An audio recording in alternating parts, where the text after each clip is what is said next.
Okay, we're going to be starting in a minute. I just want to make sure that everyone can hear. Is everyone can hear me? I can hear you. Good. And you can see the screen share. And Rabbi Klinger said he was putting into the chat the handout so people can follow at their leisure. They can see the translations.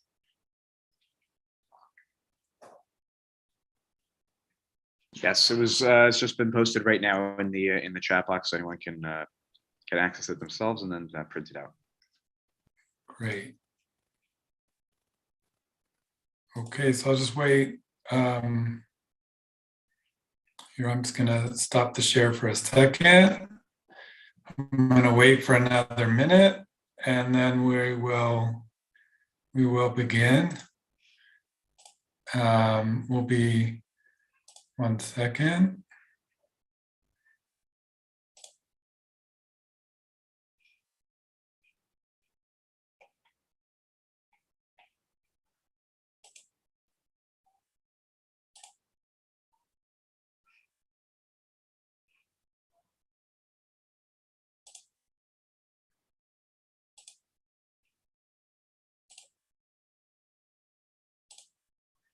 Okay, so good morning to everyone in the US and good afternoon to everyone here in Israel.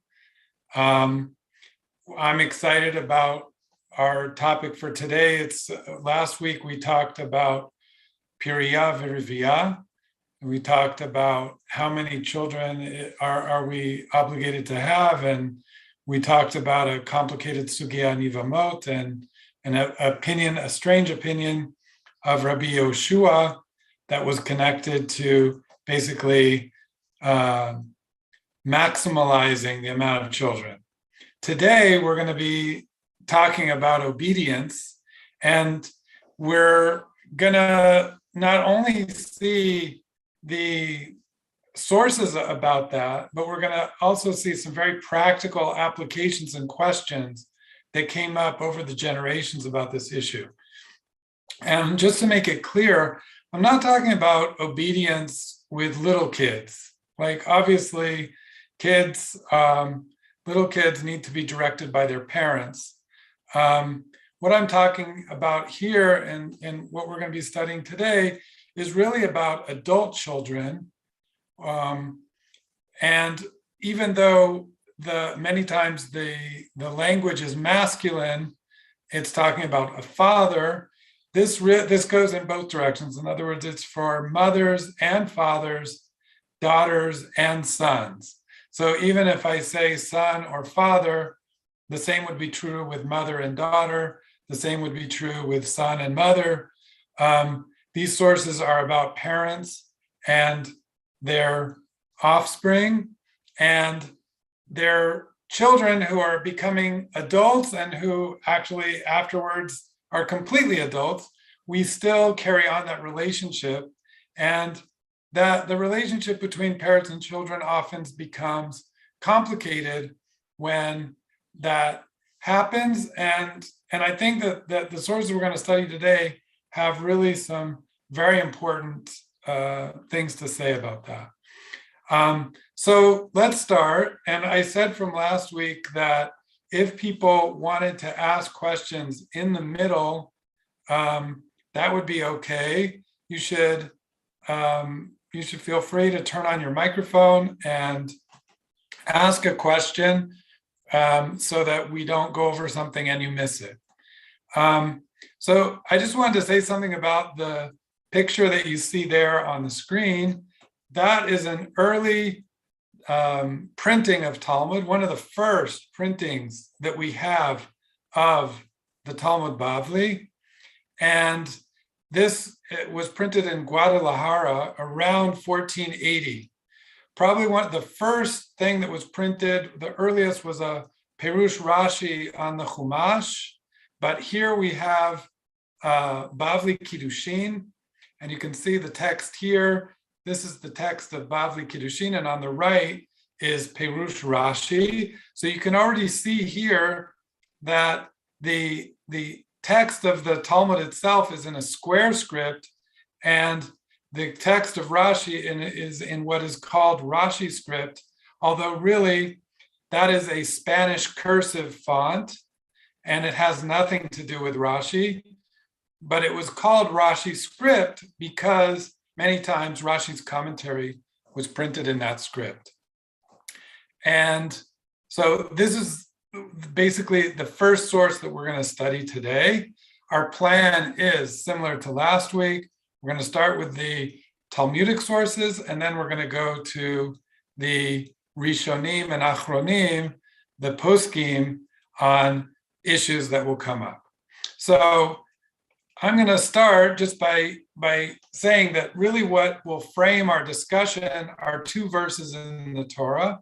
One is the first is from the Aserta Dibrot in Parshat Yitro, Kabed et avicha v'et imecha leman yarichun yamecha al hama asher Adonai Elohecha noten lach. So this is the honor your father and mother, and famously Arichut Yamim is connected with the mitzvah of kavod.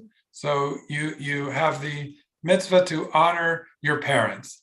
And then in Parshat Kedoshim, we have the verse, Ish imo va'aviv tirau ve'shabtotai tishmoro, ani Adonai Elohechem. Here we have the mitzvah of tirau, morah, you shall each revere his mother and his father. And so this becomes the two mitzvot which frame our discussion for today. The first is kibud, kavod, and the second is morah, which I prefer revere rather than fear, because I don't think it's fear, it's reverence. And so let's take a look at the Braita in Bavli Kiddushin, Daf Lamed Aleph Amud Bet, and that's what you see here. It starts here on the third line, Tanu Rabbanan, but I'll read it below just so it's a little bit easier for you to see.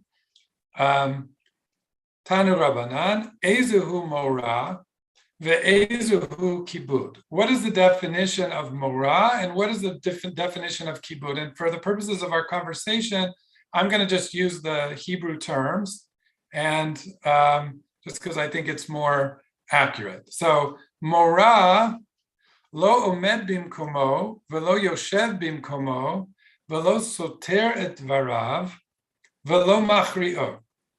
So we see that Morah all has to do with things that you should not do. So for the mitzvah of Morah, you should not stand in his place or her place. You should not sit in his or her place, your parents' place. You should not contradict their words, and you should not come out against what they say. Now, the last two seem to be asking for complete obedience. You can't contradict their words, and you can't go against what they say. Let's take a look at what Rashi says about these two things. Lo omed bimkomo. Rashi's not just saying technically not sitting in their place at the table or not standing where they usually stand. He says, b'makom miyuchad la'aviv la'amod sham besod zkenim im chavirav be'itza. So in the place where his father stands together with the elders, right, where the elders kind of discuss things with their friends, that there the son should not go in and stand in that place as if he is part of the conversation. The son must understand his place. Velo machri'o, im haya aviv v'chacham acher chalukim b'davar halacha, lo yomar nir'im divrei ploni. So if his father and another chacham, another wise person, are having a disagreement over halacha, the son should not come in and say, it seems to me that the halacha follows this other person and not my father. The son should not interject with that, because that's deciding something against the father in front of others, and basically is an embarrassment. And just to give it kind of a more colorful illustration, for those of you who know the Godfather movies, in Godfather 2, when Fredo comes out against Michael in the conversation with Mo Green, so Michael says to Fredo, don't you ever do that again. Don't you ever take a position against the family again. It's that kind of thing. It's a question of coming out and going against the family, the father, the head. But the same would be true of the mother. So Morah is all of these things that you should not do. And again, the main thing that we're going to be concentrating is, what does it mean lo soteret dvarav? Not contradicting, because it seems that in any healthy relationship, there's going to be some contradiction. And if that's the case, how can you demand complete obedience? Kibud is another type of mitzvah altogether. Kibud is ma'achil u'mashke, malbish u'mechaseh, machnis u'motzi. So in kibud, really, we should notice that it covers, first of all, food and drink. In other words, you have to provide the son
I don't know what happened there.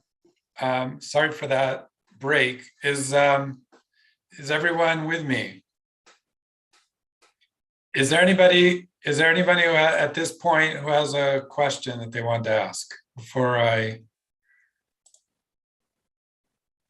move on? If you could just even signal me with a reaction, I can hear you, just so I know that the internet is working and you're with me. Yes? Okay, good.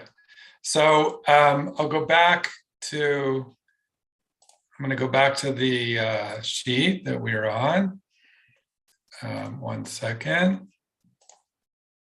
So, being far from parents, and especially in COVID, so at the height of COVID, I know that my brother, he did all the shopping for my parents and brought them the food. And I imagine that some of you have done the same thing. And that was hard for me as a son, not to be able to do my obligation of kibud. So again, we have morah, which is basically respect, reverence. And we have kibud, which is honor, which really, to say it in a succinct way, it's things that directly benefit the parents, that directly benefit their being, both their physical being and their emotional being. whether that be giving them food or taking them somewhere where they need to get, which they want to do. Okay, so that is the first source. Let's move on. There's a question right after that as to who is the provider for that. Does that come from the money of the son or daughter, or does that come from the money of the parent? It's decided that it comes from the money of the parent. The parent, although the child gives them food, ideally it's the parent who provides the money to buy that food. It's not the obligation of the son or daughter to pay for the food, but when a parent doesn't have the money, so then it does become the obligation of the child. I want to move to a similar source. This is really an earlier version of the same source that we just saw. Ezohi Morah. This is in the Sifra of Leviticus. When I do Talmudic research, I always look at all of the different parallels of any source. In other words, it's not enough that I look just in the Bavli, just in the Yerushalmi. I look at all of the different sources. And here we see that there's only three things: lo yoshev bimkomo, lo medaber bimkomo, velo soter et dvarav. So you literally, you don't sit in the Father's place, you don't speak in the Father's place, and you don't contradict the Father's words. And I think that makes more sense as the original, because it's three things, which then is parallel to the three pairs of kibud. In other words, ezu kibud, ma'achil u'mashke, that's one. Malbish u'mechaseh, that's two. Machnis u'motzi, that's three. In other words, you have three things of morah and three things of kibud.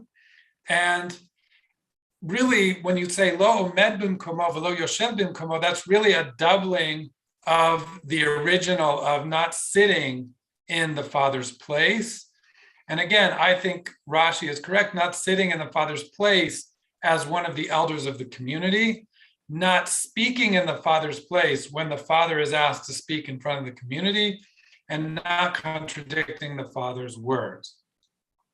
Then the source goes on and says, oh, ish imo va'aviv tirau, says that you must revere your mother and your father. Yochol im amar lo aviv ve'imo la'avor al achad mikol mitzvot ha'amorot b'Torah yishma lahem. Can it be that if the parent tells them to transgress one of the mitzvot, that the son or daughter must listen to them and transgress the mitzvah? Talmud lomar ve'ed shabtotai tishmoru. No, you must keep my Sabbaths. Kulchem chayavim bechvodi. All of you are obligated in my honor, says God. Ani Hashem Elohechem. So here, kulchem chayavim bechvodi is basically, this is the idea that kibud and morah are trumped by the honor of God. The honor of God comes before the honor and morah of parents, in the sense that the parent cannot tell a child to transgress in order to do a mitzvah for the parent. This goes into a little bit more. Yes, Steve. This is a deraisa that we're not to transgress. What if it's a halacha that's not a deraisa? Exactly. Yeah. And what if it's a minhag? I mean, how do we layer this? Exactly. So that's a beautiful question, and exactly the next thing I wanted to say, that that comes from another sugya in the Bavli, and the discussion around this sugya. This is a bit of a complicated sugya that is around Daf Yomi right now. So anyway, the sugya is very similar to what we said. Can it be that kavod avim supersedes the Sabbath? Talmud lomar ish imo va'aviv tirau vet shabtotai tishmoru kulchem chayavim bechvodi. All of you are obligated in my honor. No. So again, you can say, as Steve just said, this is a doraita. In other words, a doraita Shabbat, the parent,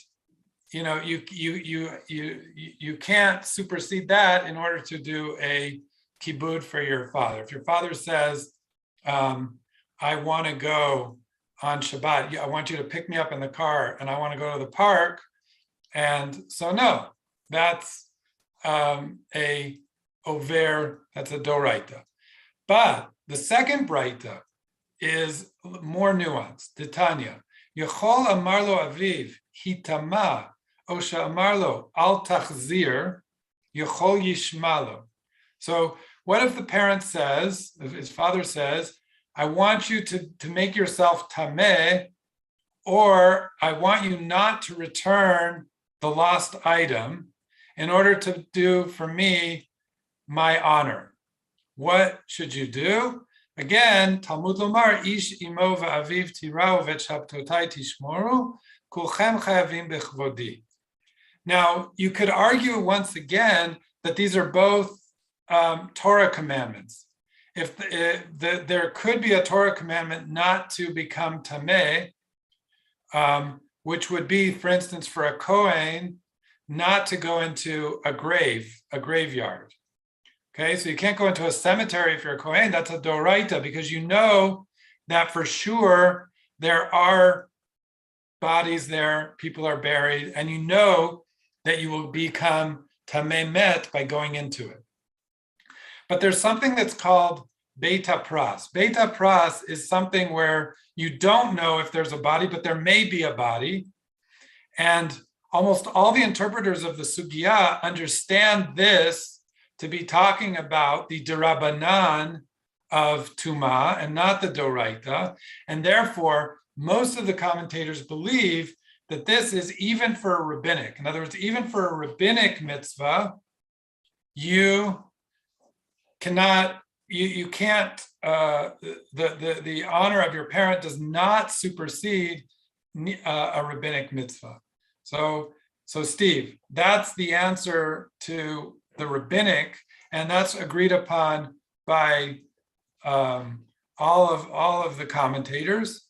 And I'll get to a minhag maybe towards the end, because that's something else. A minhag is in a different category. And I think that you kind of have to feel what the situation is. And I'm sure we can come up with some, but for now, I think we can say, as far as the rabbinic sources that we've seen so far, both a doraita and a derabanan come before kibud av v'em. Now, I want to go into the main sugya. I'm going to skip over source number 5, because this is a very specific situation that we're going to see. We're going to see a situation in which we have an issue of morah, that involve the rabbis themselves, and specifically the second generation Rabbi Rav Yehuda. So the story goes like this, and you can see the translation below, but again, we're doing it in the original. Matne la le Rav Yechezkel le Rami Barei. So Rav Yechezkel was teaching his son Rami. Now, Rav Yechezkel is the father of Rav Yehuda. So he was teaching his other son, Rami, and we won't go too much into what he said, because it's not central to our discussion right now. But this is what he taught. Hanisrafim beniskalim, Rabbi Shimon Omer yidonu beskila shasrefa chamura. So he taught his son that when people who are to be punished with the punishment of burning are mixed up with people who are to be punished with the punishment of stoning, right? This happens all the time. People are always getting mixed up, the people who are going to be stoned versus the people who are going to have the punishment of burning. Rabbi Shimon says you judge them according to stoning. Why is that? Because the burning is a more serious punishment, and you give the easier punishment. Now, when Rav Yehuda heard this from his father, he was very upset, because his father was wrong. that's not he taught it wrong. And I'm not going to go into all the reasons why he taught it wrong, but immediately Rav Yehuda, who's the son of Rav Yechezkel, who is obligated in Morah to his father, what does he say to him? Abba, lo titnaya hachi. Dad, don't teach it. That's wrong. You taught it wrong. You're wrong. And that is what we saw, lo soter dvarav. This is a exact situation of contradicting.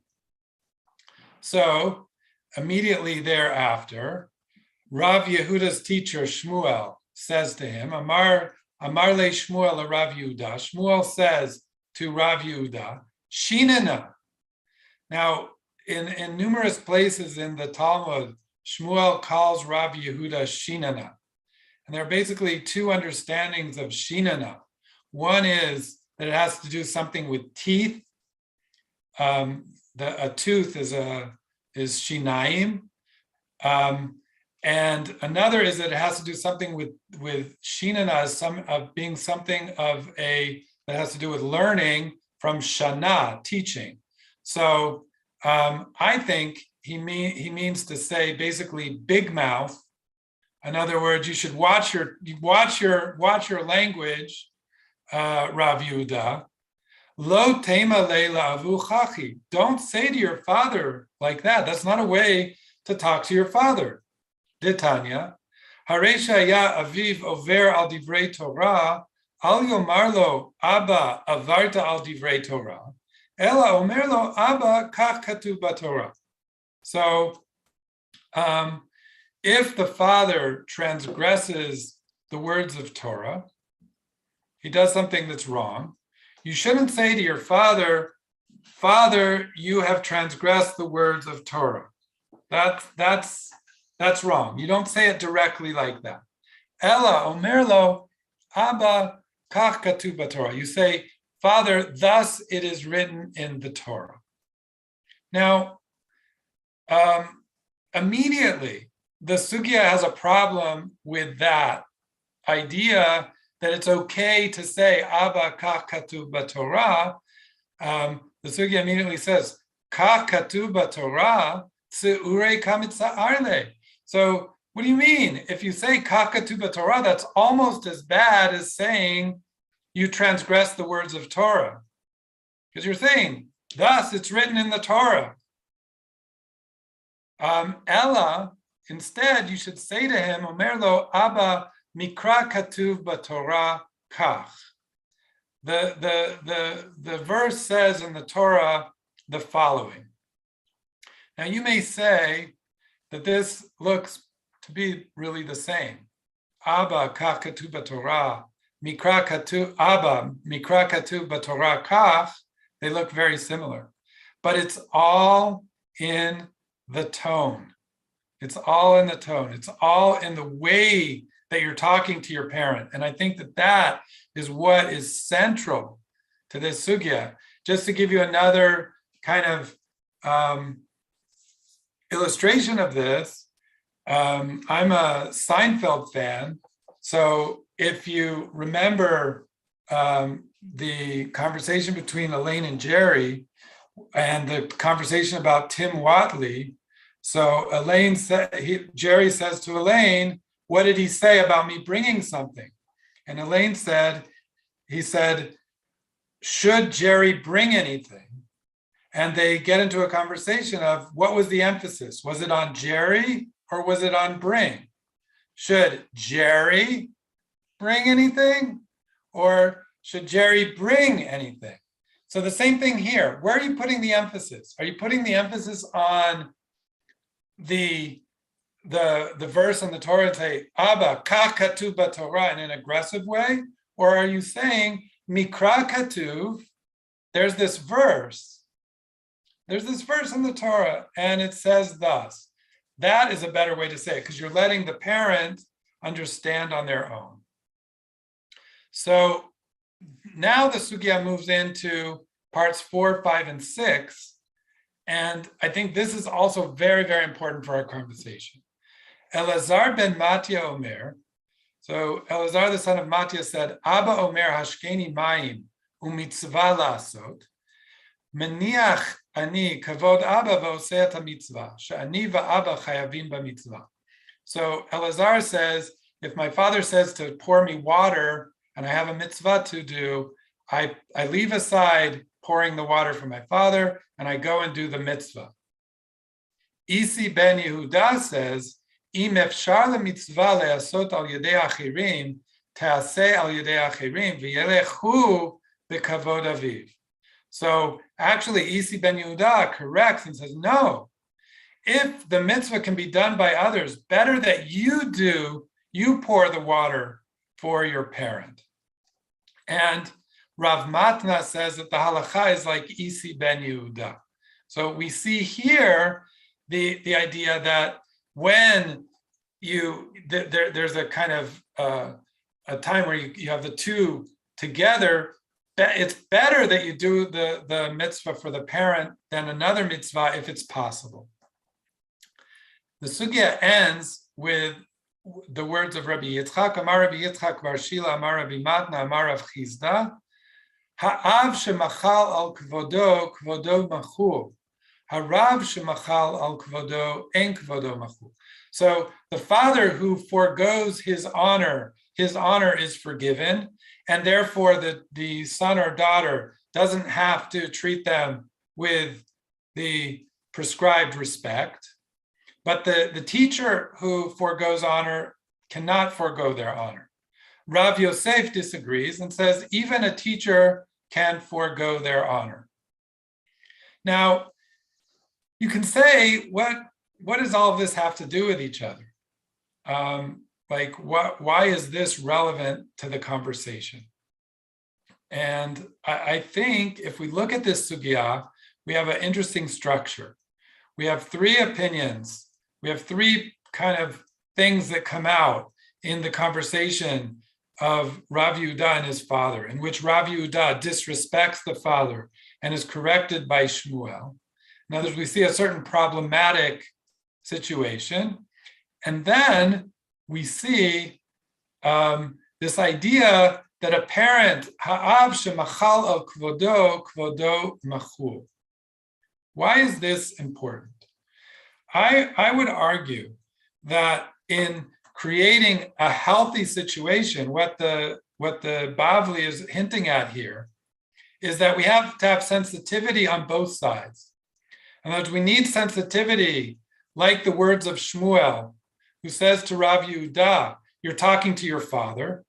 In other words, Rav Yehuda should have had more sensitivity when he said, Abba, lo titnaya hachi, you made a mistake.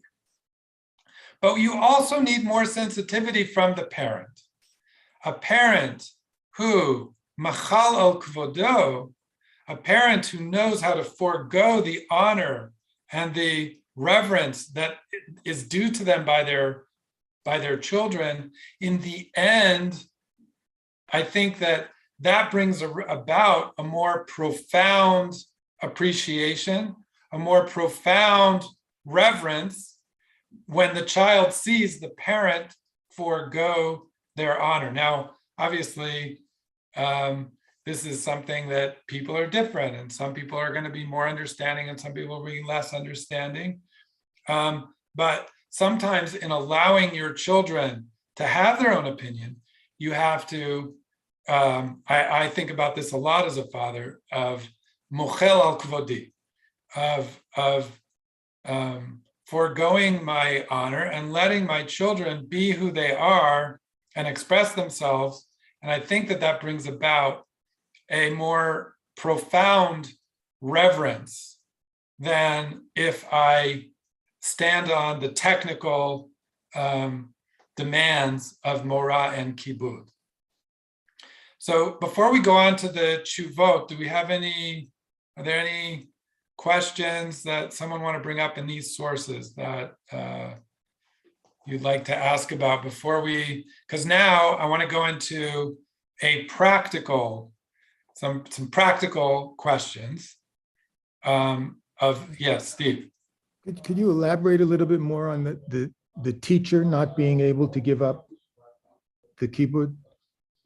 Yeah, so according to Rav Chizda, he sees the fact that the teacher, basically, a teacher cannot forego their honor. It's almost as if that's a compromise of the learning process itself, and therefore, harav shemachal al kvodo, ein kvodo machul. The student cannot, even if a teacher forgoes their honor, the student nonetheless is obligated to hold on to that honor. For instance, so you could just take a very minor point. If the rabbi says, you don't have to call me rabbi, you can call me by my first name. According to Rav Chizda, no, the student would still have to call the rabbi so-and-so and not by their first name, even though the rabbi machal al kvodo and said that the student could call them by their name. Rav Yosef disagrees. Afilu harav shemachal al kvodo machul. Even a rabbi who forgoes that, you can call them by their first name. Shene'emar v'Hashem olech lifneihem yomam. They learn it from the idea that God went out in front of them. God, kibiyachol, b'chvodo be'atzmo, went out in front of them, serving them and kind of lowering himself. And so if that's the case with God, certainly that can be the case with a teacher. I think on a psychological level, this is a real educational question. What do you gain by insisting on the trappings of honor as a teacher? So you can say that you do get some things. You get obedience. You get maybe perhaps that they listen to you more. But what are you losing? And so I think this is a valid educational discussion, and we see that just like with the what Rav Chizda said with the father, so with even though with a Rav he said he cannot, Rav Yosef disagrees. Is that any other questions?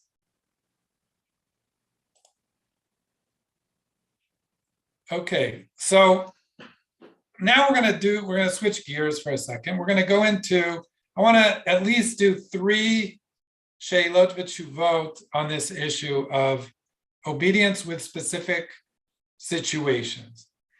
And I think through this, we're going to understand better what is the difference between kibud and mora, and also what does it mean, lo soter et dvarav, not contradicting. And not, basically, my argument is that sons and daughters are not meant to be robots who just do what the parents say.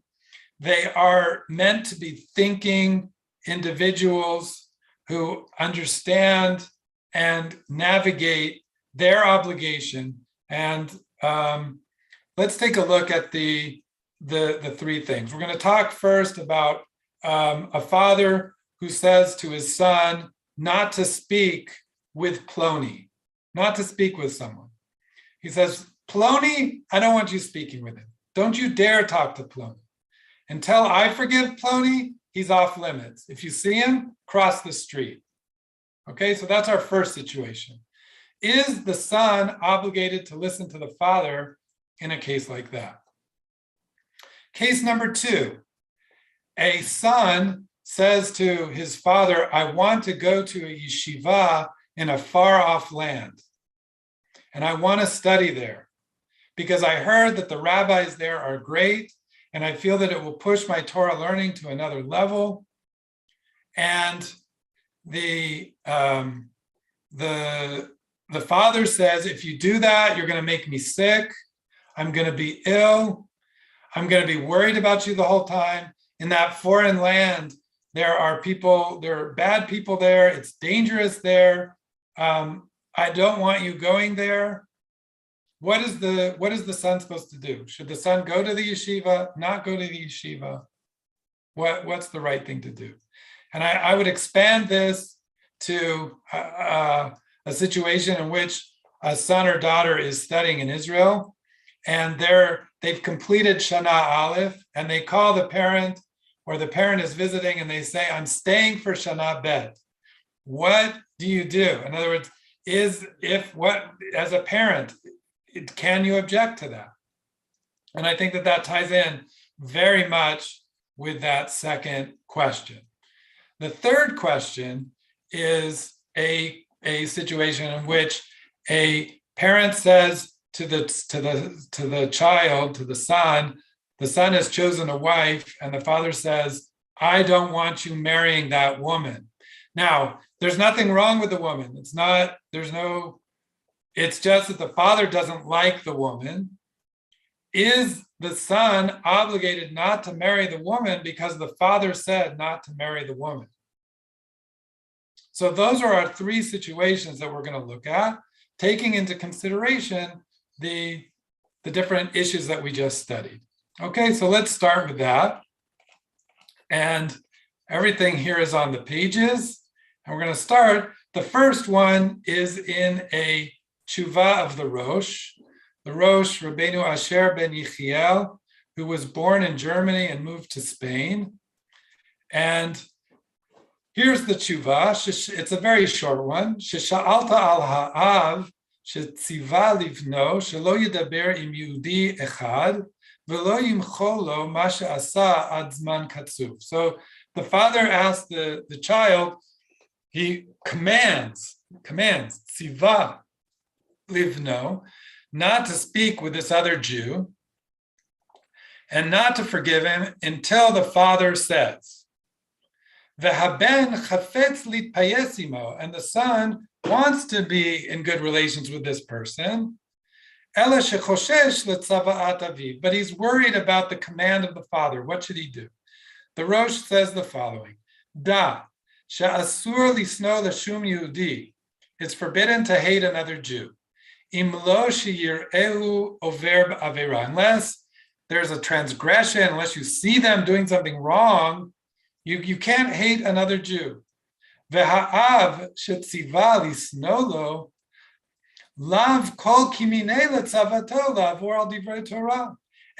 if the father commands the child, the son, not to speak with him, the father has no authority whatsoever to command the son, in that case, la'avur al divrei Torah. Now notice, picking up on what Steve asked before, the Rosh is kind of framing this as a doraita, as a Torah commandment, the commandment not to hate another Jew.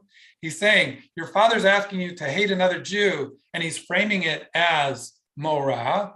He's commanding it. So, are you allowed to do it? The Rosh says no. Shene'emar, Ani Hashem, mor'i lamala mimorachem. My fear comes before yours. In other words, my honor before the honor of the parents. And then the Rosh adds another thing. Ve'od lo haya ha'av bazeh hadavar oseh ma'aseh amcha ve'eno tzarich lechabdo. So basically, the father's not behaving correctly in this case. And if the parent is not behaving correctly, the son or daughter doesn't have the obligation to obey. That's what the Rosh is saying. So I think that's a very interesting thing, especially the last thing that he says, that if the parent is not behaving ma'aseh amcha is the way, it's basically good, decent behavior. And unfortunately, there are times that parents don't behave decently. I mean, obviously, as a parent, I always try to be decent. I always try to be understanding. And I think I try to do a good job of that. But I've certainly seen certain parents who don't do such a good job of that. And so in a case like that, the child would be released from the obedience. Any comments on the Rosh? Okay, so yeah. So they're not making a distinction between, the issue is forgiving the person more than whether you speak to him or not, right? I mean, Yeah, but I think that the father said, stay away from him. Like, you're right that it's veloyim cholo masha sa'ad zman katsuv. So here, it's not only that the son is going to speak with him, he's actually going to go and lead payes. He's going to go and get forgiveness. It's not just speaking. He's going to be on good relations with this person who the father has said not to be on any speaking terms with. So it's a pretty extreme case. And I think there's plenty of cases like this, like where there's this beroges situation, we call it in Hebrew, beroges, right? There's disagreements between parents and other people, and obviously you want your children to take your position. But it's so interesting because it's putting Am Yisrael and the community ahead of personal things, and it would seem that we couldn't have these feuds of the Hatfields and the McCoys, or the Capulets and Romeo and Juliet, which is it's really putting that first, right? Those values right. first. Yeah. So I think central to this tshuva is Maaseh Amcha, acting like your people, being distinguished like a Jew should be, being decent like we are obligated to be. And decency is something that it's very difficult to legislate.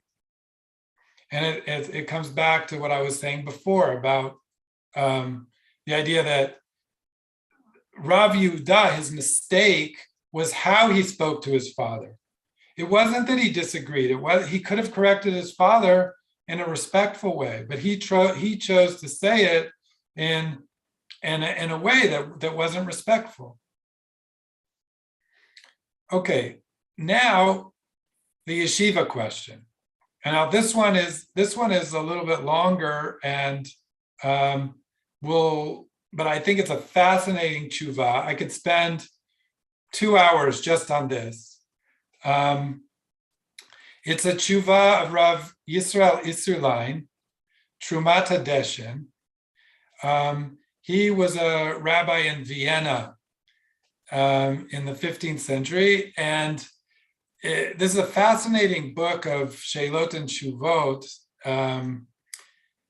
It's one of my favorites. It just has so much rich material in it, and it seems that part of the reason that the material is rich is because quite a bit of the questions he made up himself. So that makes the material even more interesting. Anyone who studies the Ramah in the Shulchan Aruch sees all the time in the parentheses Trumat HaDeshen. The Ramah was Rav Moshe Isserlis was an avid reader of the Trumat HaDeshen. So the Trumat HaDeshen, the question is the following: Talmid rotzeh letzet midinato. The child wants to go outside of the country. Lilmod Torah lifnei Rav echad shehu boteach shirei siman bracha lefanav. He's certain it's going to be great learning. V'yizkeh betalmud lilmod himenu. V'aviv mochebo betokef. The father disagrees strongly. Betokef. Va'amarlo, and he says, he lays a guilt trip on him. Beni, im telech le'ota medina she'arav sham, titza'areni ad me'od. I'm not going to be able to sleep. I'm going to feel terrible. Oy, ki ed'ag alecha tamid, chaz v'chalila pen tehei nidfas. Maybe you're going to be arrested, or they're going to make something up about you, like they do in that place. Ma yaseh talmid. What should the student do? Yishma la'aviv o yelech kechavso lilmod Torah. What should he do? The answer is long, but one thing that's fun about Trumat HaDeshen, he always gives the answer in one sentence, right at the beginning. He doesn't have the art of the getting the high ratings and putting things off to the last scene. He says it right away. Yir'eh de'ein tzarich lishmoa kehai gavne le'aviv.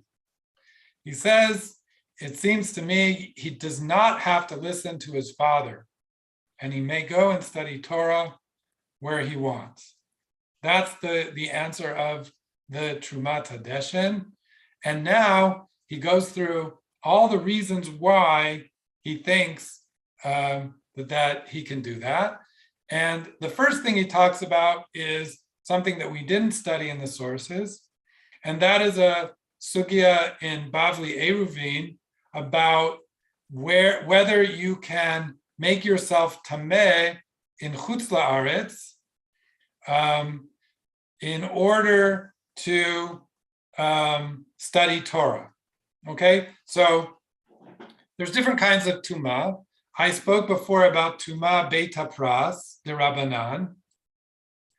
Okay, and here I'm not going to go into the intricacies of this whole discussion of this sugya in Eruvin because it will take us a lot of time. I'm just going to tell you what the sugya says without going into it inside. Basically, it says that you're allowed to go to transgress laws of tumah in order to go study Torah. Basically, you can go against a derabanan tumah to go and study Torah, and even if you can find someone who studies Torah where you are, even if you want to go study somewhere else, and by doing so you get ritually impure from going to that place, you're allowed to do that. And that is the opinion of Rabbi Yossi. Okay, Rabbi Yossi, Havabai letzet likrat aviv mir. Sorry, not that one. Sorry, here, Rabbi Yossi. Halacha pasak hatam Rabbi Yochanan ki Rabbi Yossi, that Rabbi Yossi said, afilu motzi lumod holech lechutz laaretz. Even if he finds someone to study, he can go to chutz laaretz and study with them. Okay, so that was the first source. The second source that he brought is a source that we're going to study next week when we talk about taking care of elderly parents. And so I'm not going to go into that now, but once we do that source, you'll understand how that's related. And then he says, Va'odam rinan beperek kama de'ivamot. That's what we studied before, the source 4 above. Yochol yomar lo abba hitama, o she'amar lo al tachzir, yochol yishmalo, Talmud lomar ish imo ve'aviv tirao. So if your parent says, go be tameh, your parent says, don't give back the lost item, you're not allowed to listen to your parent. And the Rav Isserlein says, V'nir the lav davka tuma doraita, ela afilu tuma beveta pras derabanan, as we said before, even if it's a rabbinic mitzvah, still you do the rabbinic mitzvah over and above kibud horim. Di'ika nami lav de lo tasur, because there's also a mitzvah lo taseh of rabbinic commandments not to listen to the rabbis. Ki hechi de lo maflig Talmud hatam bein lavin de Shabbat de chamiro vein shar lavin de lo chamiri. And just as the sugya in Yevamot doesn't distinguish between more serious mitzvot like Shabbat and less stringent mitzvot, all of them you're obligated to do the mitzvah and not listen to the parent. V'hainu tama ho'il v'amra Torah kulchem chavim b'chvodi, and that's because as it says there, all of you are obligated in my honor, says God. Klomar mori lamala mimorachem. My honor is before yours. Imken kol hai sugiyah. Afilu kalimhem. And this is coming back again to Steve's question from before. Even if it's just a very light issue, dochim kivud av ve'em umor'o. Could we say even a minhag? I don't think that the Trumat Adeshin here is talking about minhagim. I think he's talking about anything that you can see in any way being either a doraita or a derabanan or something connected with that. That comes before kibud horim. The bekol isurim afilu derabanan ika mora shamayim. Because in any of these mitzvot, there is the fear of heaven, im poresh mihen, if you don't do them. V'le'inyan letzet leTalmud Torah, and therefore going out to study, lifnei rav, with a rabbi, shezochem mimenu l'ilmod Torah, that you're going to be able to learn from them. Sharinan la'el tumad Rabbanan, we said that you can do a lo ta'aseh d'Rabbanan. Alma, therefore, adif mimorah de'avaim. Therefore, it's more important than mitzvat avaim, and therefore, even though the father is going to be worried, even though the father can't sleep, doesn't matter. The son can go and study where he wants. Now, again, if we come back to what I said before, in creating healthy relationships, if the father is willing to mochel al kvodo, right? The father knows that he doesn't have the authority to tell the child, the son, where to study. But, and he says, obviously, you're going to study wherever you want. And I'm going to love you, whatever you decide. But you should just know that it's going to be hard for me, and I'm going to miss you, and I'm going to be worried about you. I think that's a very different way of doing it than laying on a guilt trip on the child. And so I think this tshuva of the Trumat Adeshin, I think, is very relevant to a lot of different situations. And I think, like I said, I think it's also relevant to the Shana Bet scenario that I talked about before. A child who is studying in yeshiva in Israel, maybe is studying also in a place that's a little bit dangerous or seen as dangerous, right? That staying for an extra year is a problem. Like, it's putting off university, and it's incurring more financial support on the part of the parent. So I think all of this is relevant in this tshuva. Yes, go ahead. So in terms of the kid, though, deciding what to do, I could see where this could create a real conflict in their mind, because, so it's not saying that the kid can't decide that in order not to disrupt their parents' life. In other words, the kid then has to decide whether they're going to put their parents' feelings, not the honor, but their wanting to be nice to just the whole emotional situation ahead of being commanded to study Torah in the best way they can. So do you know what I mean? I think so. Right. Shuv is a little, for the kid, I think it could put a kid in a difficult position, but it's not saying you can't decide that you'd rather, you want to look after your parent, or you don't want to cause that emotional pain. You can do that. You're not being, in other words, prioritizing incorrectly. It's not basically. This is saying that the emotional pain that the parent is invoking is not a halachic issue that the child has to listen to, and the child, the son or daughter, should make their decision based on whether they want to learn Torah in that place and whether that's the best thing for them. And basically, the parent in this situation is basically getting involved in something that is not there. Right, but I'm just saying, for the kid, if you read this tshuva, in a way, does the kid now have to feel guilty if they choose to go home? Okay, what? We're always guilty, right? We're always guilty in the eyes of God. We as Jews, we don't feel guilty. We feel guilty if we do aleph. We feel guilty if we do bet. We're always guilty. But I think that the child doesn't have to feel guilty in this situation. In other words, either way. I think he's more going in the direction of go and study Torah. Torah comes first.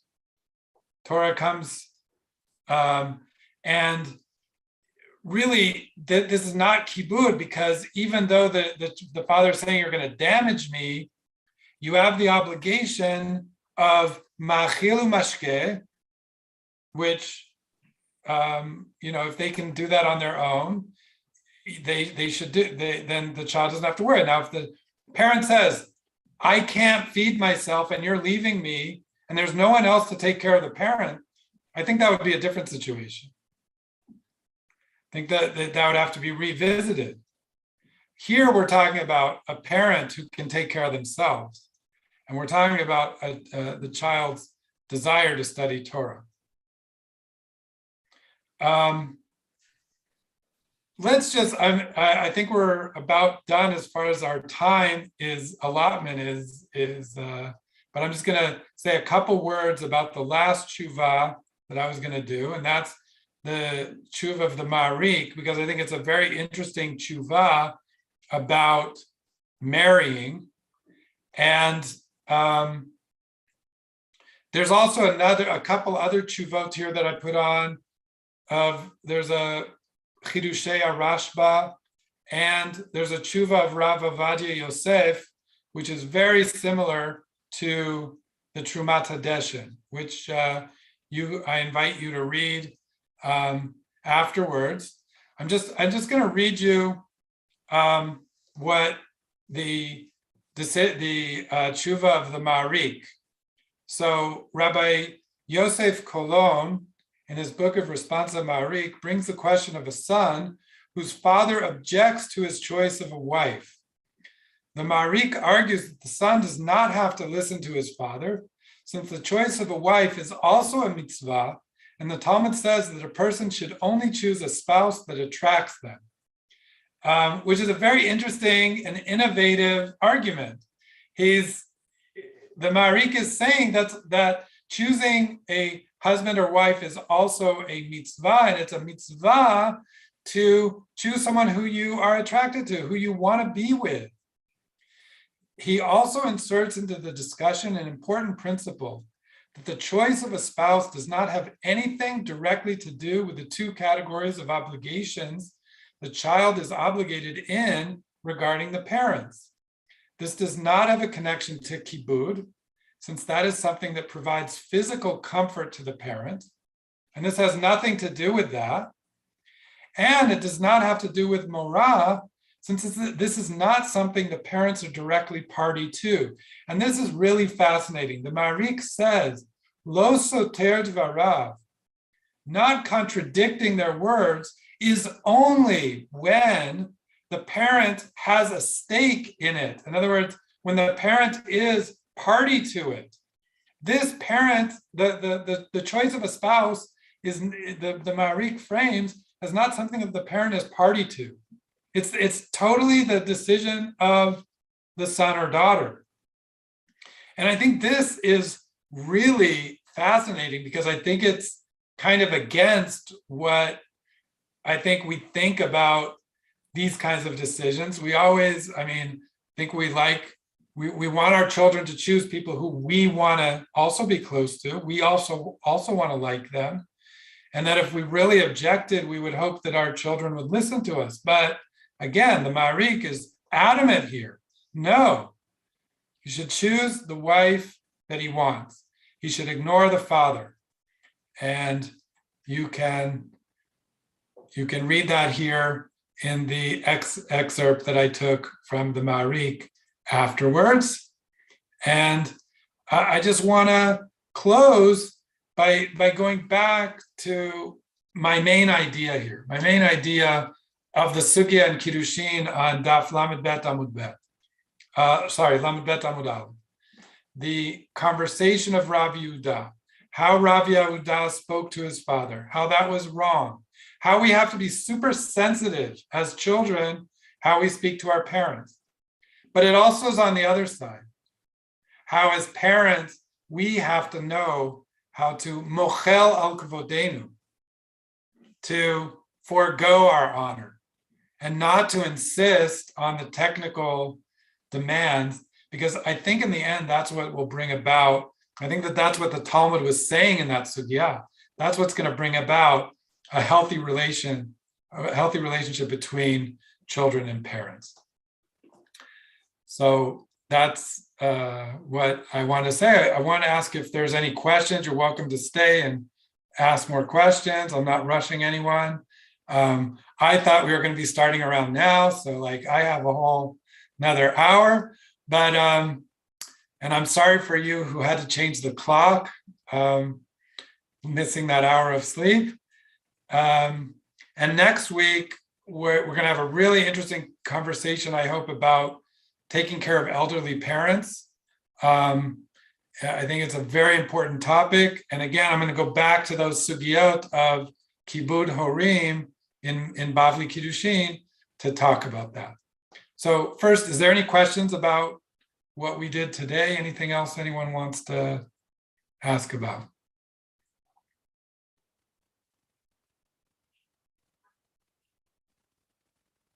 Everyone understood everything. It was all good. No questions. Okay. Good.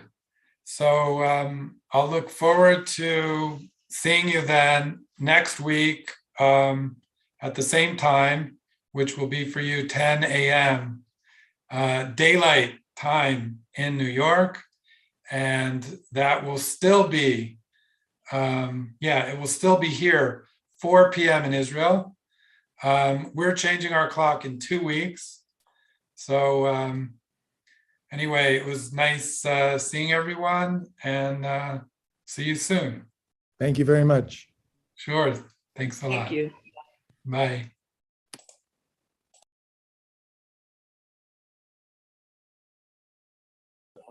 Rabbi, is he still there? Hello? No, he's gone. Hello.